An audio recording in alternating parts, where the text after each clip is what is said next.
Okay, David here again, and this is my lifelike Chessie system 4810. It's a GP38. Lifelike is now owned by Walters. But anyhow, I thought this was a really cool looking locomotive. I bought it at the Allentown Train Show for $5.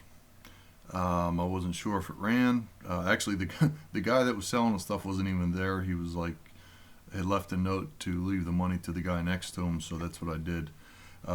So the funny thing is, when I bought this, there were there was a coupler that he put in here, and I was looking at it thinking that just doesn't look right. So after I took it home and messed around, then I realized that the couplers actually belong on the body of the train and not on the truck. What's nice is these things are easy to work on. They got a nice motor in there. So a little bit of cleaning. This thing ran pretty good. It doesn't seem to do my train display has a tight radius, and it kind of slows down on the corner. So I don't know what the deal is with that. If it just doesn't do the corners too well, or maybe I don't have something configured with the traction tires properly. I don't know. I'll play with it another time or when I get a bigger display.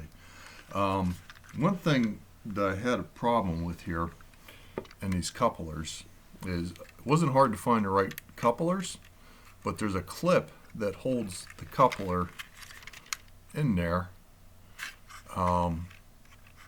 So and I couldn't. I bought some lifelike couplers, and I got them, and they were the wrong things, or the clips.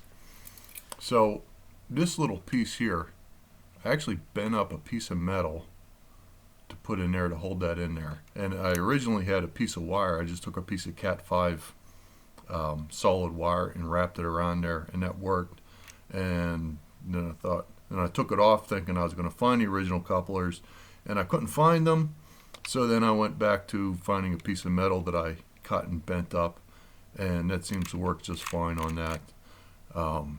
But if you know what these little clips are supposed to be, or what the part number is, or where to get them, I would like to know.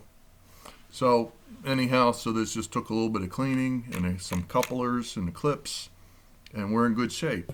It's nice. It's not that fantastic. In other words, like all this rail is plastic. They're kind of cheaply made, but I don't care. It looks cool and it runs great. So for $5, I love it.